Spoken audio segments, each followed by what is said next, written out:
Discover original के मुअज़्ज़ज़ नाज़रीन अस्सलामु अलैकुम। प्यारे दोस्तों, आप सुन रहे हैं मसीहा और मैं हूं असद। इससे कबल आप मसीहा की 143 इकसात सुन चुके हैं। अब किस्त 144 मुलाहिजा फरमाएं। इसके साथ ही आपसे इल्तमास है कि वीडियो को लाइक करें, शेयर करें और कमेंट्स बॉक्स में अपनी आरा से हमें मुतल्ला करें। आइए दास्तां का आगाज करते हैं। तारिक और रूमी बांद्रा वेस्ट जाकर हार्बर हाउस में गौहर शाह वगैरह की खबर लेंगे। सरदस्त किसी किस्म का एक्शन नहीं लिया जाएगा जब तक कि अपने अपने मिशन से लौटने के बाद हासिल करदा मालूमात पर मुश्तरका तबादला ख्याल न कर लें। अलबत्ता वक्त और हालात को मद्देनजर रखते हुए हाथ पांव हिलाए जा सकते थे, और वो भी अशद जरूरत के तहत। लिहाजा ये तय पाने के बाद हमारी टोलियों ने अपनी अपनी राह ली। शाम के 5 बजे मैं और हुमैरा जोहू के उस पोश इलाके पाम हाउसेस पहुंचे। हुमैरा के साथ लाहौर में ताज और उसके गुंडों से बचने के लिए भागम दौड़ी के बाद यह हमारा दूसरा मौका था कि हम यहाँ भी साथ थे। आम शहरियों के से अंदाज में हम दोनों घूमते हुए कोठी नंबर 13 पहुंचे, मगर इससे जरा दूर ही हमें रुकना पड़ा। पुलिस ने अभी तक कोठी का घेराव किया हुआ था और तफ्तीश और तहकीक का अमल जारी था। पुलिस ने इस तरफ से गुजरने का रास्ता भी बंद कर दिया था। हमें इसकी तवक्का थी, इसलिए हमने इसका बंदोबस्त कर रखा था। हमारे पास मकामी बड़े अखबारों के जाली कार्ड थे। ऐसा तारिक और रूमी के जरिए ही मुमकिन था। वह हम शो करने के बाद कोठी में दाखिल हुए। इस बार हम दोनों ने मुख्तलिफ रेडीमेड मेकअप कर रखे थे ताकि रोजी मुझे पहले वाले मेकअप के हवाले से पप्पू की सूरत पहचान न ले। कुछ कामयाबी के जोश और कुछ खदशात तले हम धड़कते दिलों के साथ आगे बढ़े। कोठी के अंदर पहुंचते पहुंचते हम अतराफ में मौजूद चंद छोटे बड़े रैंक के पुलिस अफसरों से पूछते पाछते हुए कोठी में आ गए। अंदर पहुंचने तक अगरचे हमें खातिर ख्वाह मालूमात हासिल हो चुकी थी। मसलन डॉक्टर रमेश को अस्पताल मुंतकिल किया जा चुका था।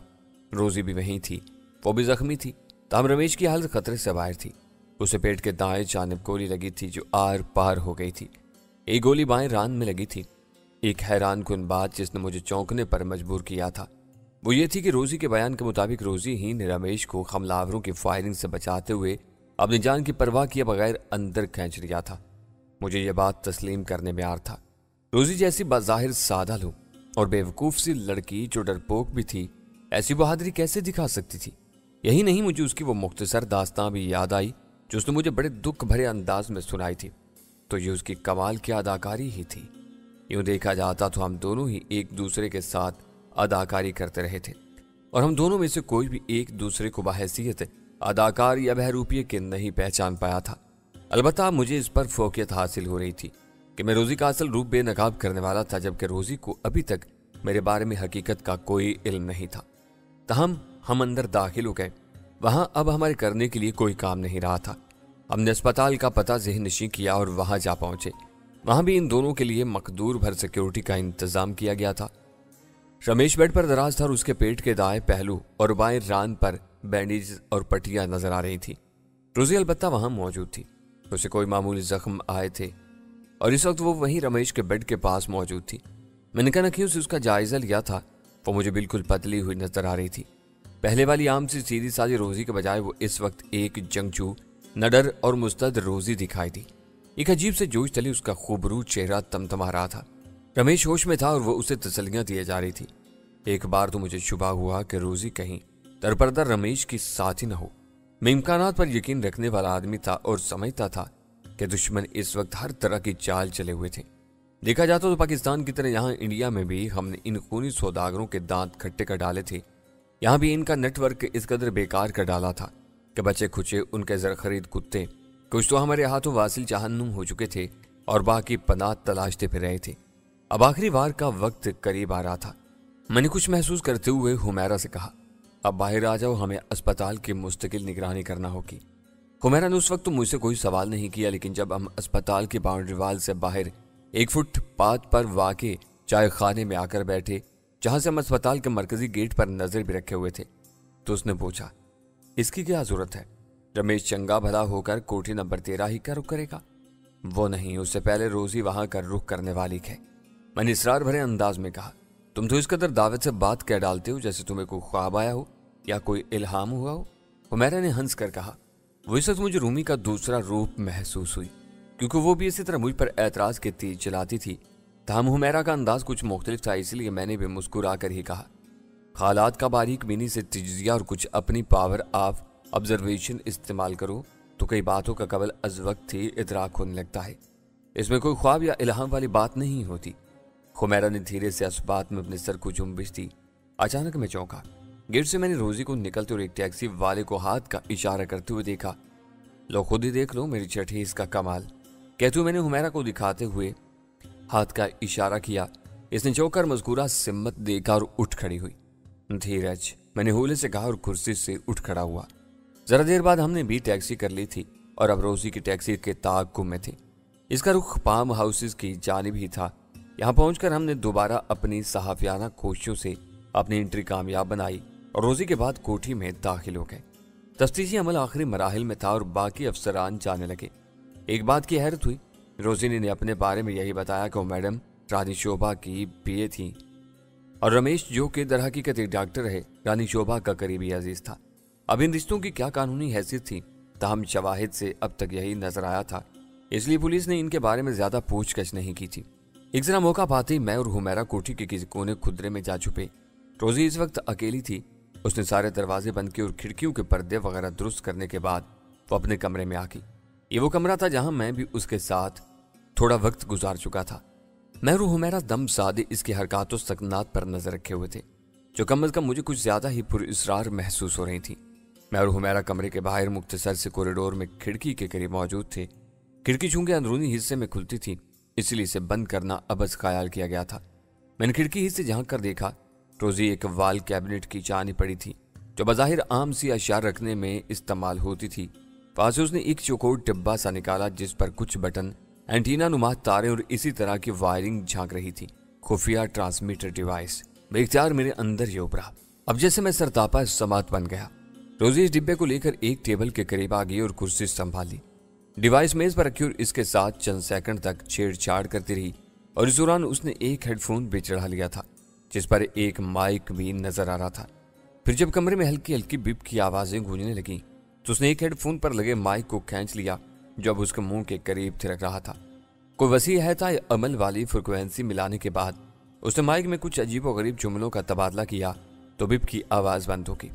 ہلکا سلاسل کی شور اپرا، وہ بھی ختم ہوا تو روزی نے جس زبان میں رابطہ ہونے پر گفتگو شروع کی اسے سن کر میرا دماغ بھگ سے اڑ گیا۔ وہ عبرانی زبان تھی، یہ شاید عربی بول رہی ہے۔ حمیرہ نے میرے کان میں سرگوشی کی۔ وہ عبرانی کو عربی سمجھی تھی۔ یہ عبرانی ہے، میں نے جواب میں نیچی آواز میں کہا اور اسے انگلی کے اشارے کے مزید بولنے سے منع کر دیا۔ روزی کسی خفیہ ہی فریکوینسی پر عبرانی میں باتیں کی جا رہی تھی اور اس کا انداز مجھے نہایت ہی مؤدب لگا۔ یقیناً وہ اپنے کسی بڑے یا باز قسم کے ساتھی کو رپورٹ سے آگاہ کر رہی تھی، مگر وہ تھا کون؟ یہ میرے لیے ایک بڑا سوالیہ نشان تھا۔ گفتگو یقیناً اہمیت کی حامل رہی ہوگی، لیکن میں عبرانی سمجھنے سے قاصر ہی تھا۔ عربی تھوڑی بہت سمجھ آ جاتی تھی۔ وجہ یہی تھی کہ میں نے ایک بڑا عرصہ امارات میں گزارا تھا۔ کسی کو عبرانی بولتے میں پہچان ضرور لیتا تھا۔ وہ باتیں کر بھی رہی تھی اور دوسری جانب سے ملنے والی ہدایات بھی لیتی رہی۔ میں حوانک سا بنا دیکھ اور سن ہی سکتا تھا، مگر سمجھنا میرے لیے محال تھا۔ خود کو بے بس محسوس کیا تو ذہن چلانے لگا۔ تبھی ایک خطرناک اور جارحانہ خیال میرے ذہن میں آیا، کیوں نہ اسی وقت اس اعصاب شکن تجسس کا خاتمہ کرتے ہوئے روزی کو چاپ کر اسے تختہ مشق بنا ڈالوں۔ اب کیا کریں، پلے تو کچھ نہیں پڑ رہا ہے۔ حمیرہ نے شاید بیزار ہو کر پھر سرگوشی میں کہا اور میں اسی سمیت کمرے کی کھڑکی سے ہٹ گیا اور رازداری کے کونے میں چلا گیا۔ شش، میں نے ہولے سے اسے بولنے سے ٹوکا۔ مجھے دو الفاظ کی سمجھ آ سکی تھی، وجہ اس کی یہی تھی کہ وہ مشہور مقام کے نام تھے، ایک کھٹمنڈو اور دوسرا ریڈ ریزارٹ۔ میں سمجھ گیا، کھٹمنڈو نیپال کا کیپٹل تھا اور ریڈ ریزارٹ وہاں کا کوئی مشہور موٹیل وغیرہ ہی ہو سکتا تھا۔ ذرا دیر بعد گفتگو اختتام کو پہنچی۔ روزی نے ڈیوائس کی وائرنگ سمیٹی اور پھر ڈبے کو ترتیب دے کر اسے دوبارہ دیوار گیر کیبنٹ میں رکھ دیا۔ پھر اس نے اپنے لباس سے کوئی سیل فون نکالا، کان سے لگایا اور چند لمحے بعد وہ پھر کسی سے عبرانی میں بولنے لگی اور یوں میں دوبارہ جلاٹ اور کوفت کا شکار ہونے لگا۔ چند سیکنڈ ہی بات کی تھی اور اس بار اس کا لہجہ مودبانہ نہیں بلکہ تحکمانہ تھا۔ اندازہ مجھے اسی بات کا ہوا تھا کہ اس نے اپنے کسی مقامی آدمی یا ایجنٹ سے بات کر کے اسے مختصراً کوئی ہدایت دی تھی۔ ممکن تھا اسے یہاں آنے کا کہا ہو۔ میرا ذہن اب تیزی سے کام کر رہا تھا۔ ایک خیال آتا کہ حالات اور موقع کے پیش نظر روزی کی ادھر ہی گردن ناپ لوں फिर सवाल ये पैदा होता था कि क्या मैं ऐसा कर सकता था, यानी उसे काबू करके मैं उसके मुंह से कुछ उगलवा सकता था। वो मुझे चक्कर भी दे सकती थी। मैंने हुमैरा को इशारा किया और फिर हम दोनों राहदारी के सिरे पर खिसक गए। यूं कि हमारी नजरें कमरे के दरवाजे का कुछ इस तौर अहाता भी की हुई थी कि अगर रोजी वहां से अचानक नमूदार भी होती तो फौरी तौर पर उसकी हम पर निगाह नहीं पड़ सकती थी। यूं ही गोशे में जाकर मैंने हुमैरा से मशवरा किया तो उसने भी यही कहा कि ये कोई यहूदन एजेंट है जो इंतहाई तरबियत याफ्ता भी हो सकती है। दूसरी बात यह थी कि अभी हम मुकम्मल तौर पर अंधेरे में थे, वो हमें जुल देने में कामयाब हो सकती थी। बेहतर यही था कि सरदस्त अच्छे मौका का इंतजार किया जाए। हम वहीं खड़े रहे। इस दौरान रोजी कमरे से निकलकर किचन की तरफ भी गई। वहां उसने अपने लिए एक कप कॉफी तैयार की और मग उठाए दोबारा कमरे में आ गई। थोड़ी देर और गुजरी थी कि अचानक बाहर किसी गाड़ी के रुकने की आवाज सुनाई थी। फिर इसके बाद काल बेल गुनगुनाई। वो जल्दी से उठकर कमरे से बाहर निकली। मैं और हुमैरा वहीं मौजूद रहे। हमें मालूम था कि आने वाला रोजी के साथ ही अंदर दाखिल होगा और इसी कमरे का रुख करेगा। हमदम सादे वहीं कोने में खड़े रहे। चलने में बाद रोजी के साथ एक नहीं बल्कि 2 अफराद को हमने आते देखा। मैंने अपनी आंखें सुकेड़ कर बागौर इन दोनों का जायजा लिया। इनकी मखसूस चाल और हरकत बावर कराती थी कि वो कोई आम इंसान बहरहाल नहीं हो सकते थे। इनकी चाल ढाल में मखसूस किस्म का चौकन्नापन ही इन्हें दूसरों से मुनफरिद बनाए हुए था। एक तो दराज कामत था और दूसरा दरमियाने कद का मालिक था। दोनों ने सूट पहन रखे थे। जिस्म कसरती थे उनके। दरमियानी कामत वाले के जबड़े भारी थे और आंखें मीची मीची सी थी मगर इनमें बला की चमक थी। दराज कामत का चेहरा कदर लंबूतरा और जबड़े की हड्डी उभरी हुई थी। इसके दाएं गाल पर किसी पुराने जख्म का निशान भी नजर आ रहा था। वो दोनों रोजी के हक में किसी वफादार कुत्ते की तरह चले आ रहे थे। कभी रोजी उनसे कुछ बात भी कर लेती थी। इनमें से एक आगे बढ़कर मोदबाना अंदाज में जवाब दे डालता। रोजी ऐसे में मुझे एक मुस्तद चालाक और मक्कार बिल्ली जैसी दिखाई दे रही थी। दोनों कमरे में दाखिल हो गए। मैंने होंठ खींच लिए। उनके कमरे में दाखिल होते ही मैंने कुछ सोचकर हुमैरा को वहीं राहदारी के आखिरी सिरे वाले गोशे में खड़े रहने की तलकीन की और खुद दबे पांव चलता हुआ दोबारा उसी खिड़की के पास से रखाया जहां मैं इनकी बातें बासानी सुन सकता था। अखबार की मेरा दिल जोर से धड़का। दरमियाने कद वाले ने अंग्रेजी में रोजी से कहा, मैं और डेविड आपकी आखिरी हदायत के मुंतजिर थे, लेकिन ज्यादा बेहतर होता कि मैडम शोभा के मरने के बाद आपको होटल रेजेंट ही हमारे पास आ जाना चाहिए था। इस तरह यहाँ रहते हुए आप पुलिस या यहाँ की इंटेलिजेंस की नजरों में आ सकती हैं। उसका लहजा अतालवी होने की चुगली खा रहा था। दूसरी सूरत में ज्यादा शुकूक व शुबात होते मेरे सिलसिले में। रोजी ने संजीदगी से कहा, मैं यहाँ मैडम की एक वफादार मुलाजमा की हैसियत से हूँ और पुलिस ने भी मुझे यहाँ महदूद रहने का पाबंद कर रखा है। फिर इन हालात में चीफ से भी राब्ता करके नई हदायत लेना जरूरी था। खैर अब तो मैंने इन पुलिस वालों से जान छुड़ा ली है। बस अब रवानगी के मंसूबे पर अमल करना है। डॉक्टर रमेश की हालत कैसी है और बाकी इन दोनों का क्या बना? दराज कामत वाले आदमी जो डेविड था ने भी लब कुशाई की। मुझे उसके लहजे से अजीब किस्म की अजनबियत की बू आती महसूस हुई, यूं जैसे वो बड़ी मुश्किल से अंग्रेजी के अल्फाज अदा कर रहा हो। शायद एक अंग्रेजी बोलने वाले की मौजूदगी के सबब ये दोनों भी आपस में अंग्रेजी बोलने पर मजबूर थे।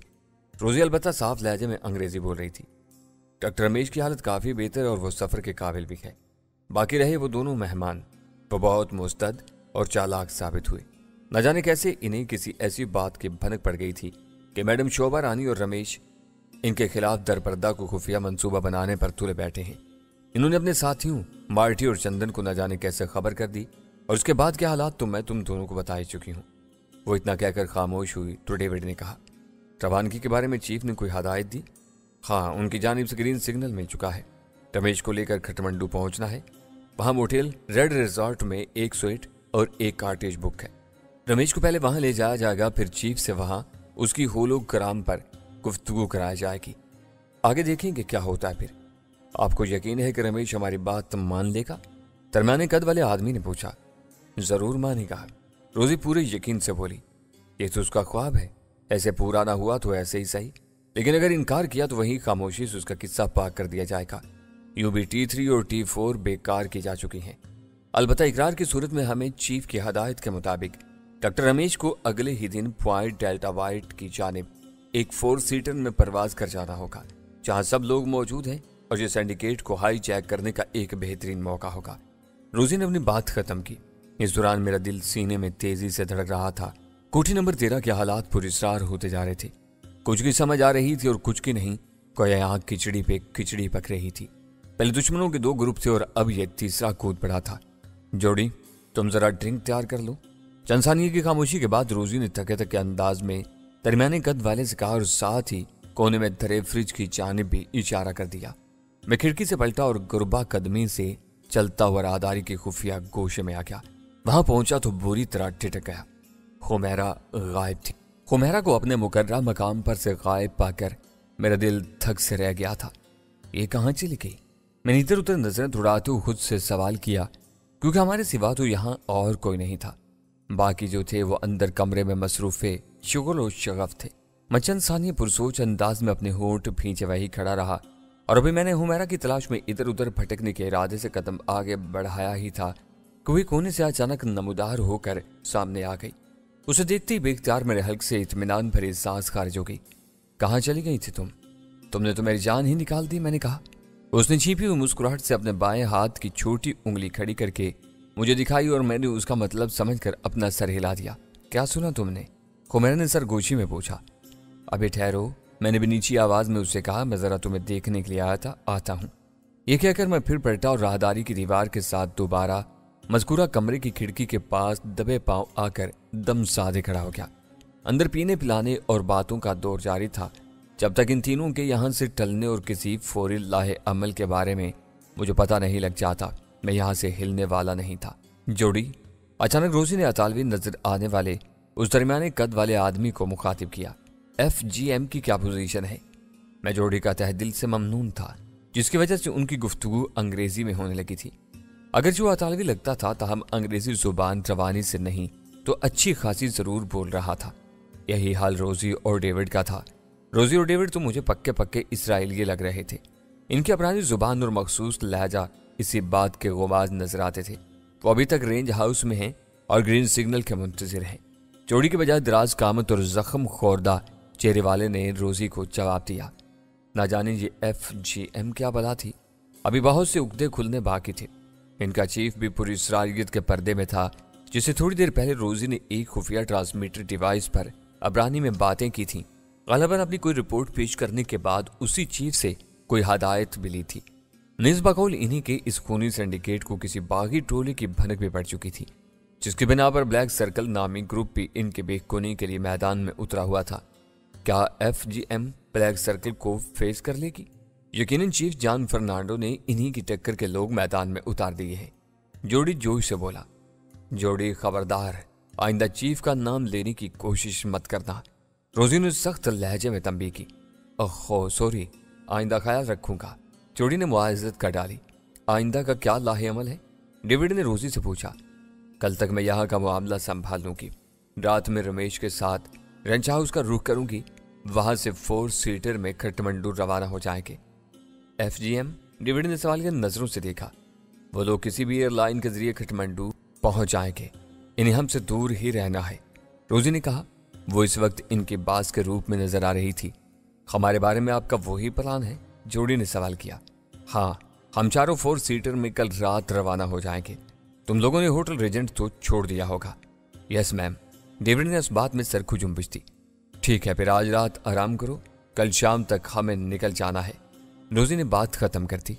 मैं तेजी से धड़कते दिल के साथ वापस पलटा और हुमैरा को लिए उनकी बेखबरी में कोठरी से बाहर आ गया।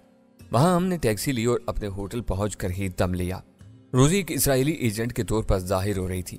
हालांकि उसने गले में जो सलीब लटका रखी थी, जब गायब हो चुकी थी, वो उसे यहूदन नहीं बल्कि क्रिश्चियन जाहिर किए हुए थी। यकीनी बात थी कि अपनी असल चिराग छुपाने के लिए उसने रानी शोभा देवी के यहाँ जासूसी के फराइज अंजाम देते हुए ही ऐसा किया होगा। अब जबकि उसकी जरूरत नहीं थी तो वो सलीब भी उसके गले से गायब हो चुकी होगी। तारिक और रूमी अभी तक नहीं पहुंचे थे। जैसा कि मज़कूरा हुआ, वो दोनों हार्बर हाउस की मुहिम पर निकले हुए थे। हुमैरा और मैं जरा फ्रेश हुए और फिर थोड़ा बहुत खाया पिया। इन्होंने क्यों इतनी देर लगा दी? क्या जंग करने तो नहीं बैठ गए वो दोनों वहां? हुमैरा ने अपने रेशमी बालों को झटकते हुए मेरे सामने की कुर्सी पर बैठते हुए कहा। कोई बात नहीं, यूं भी वो खासी दूर गए हैं, बांद्रा स्टेट। मेरा ख्याल है सुबह ही आ जाएंगे। मेरा ख्याल है सुबह ही आएंगे। काश इनसे राब्ता वगैरह करने का कोई सामान होता, हुमैरा बोली। त्यारे गैर में हमारे लिए ये एक बड़ा मसला है। सिम, शनाख्त और बायोमेट्रिक के बगैर मिलते नहीं। मेरे पास कागजात है नहीं। रहे तारिक और रूमी तो कमोबेश उनके साथ भी यही मामला है जैसे मेरे साथ हुआ। हुमैरा ने एक आह भरकर कहा। अब मैं यूके जाऊं तो वहां से अपनी दूसरी सिम निकलवाऊंगी। ताहम मैंने खोए हुए सेल की सिम और सेट दोनों ही ब्लॉक करवा दिए हैं। इन दोनों को सुबह तक आ जाना चाहिए ताकि हम सब मिलकर मौजूदा हालात और वाक़यात से कुछ अखज़ करके अपनी आइंदा की मुहिम का कोई रास्ता निकाल सकें। मैंने सोचने के से अंदाज में कहा।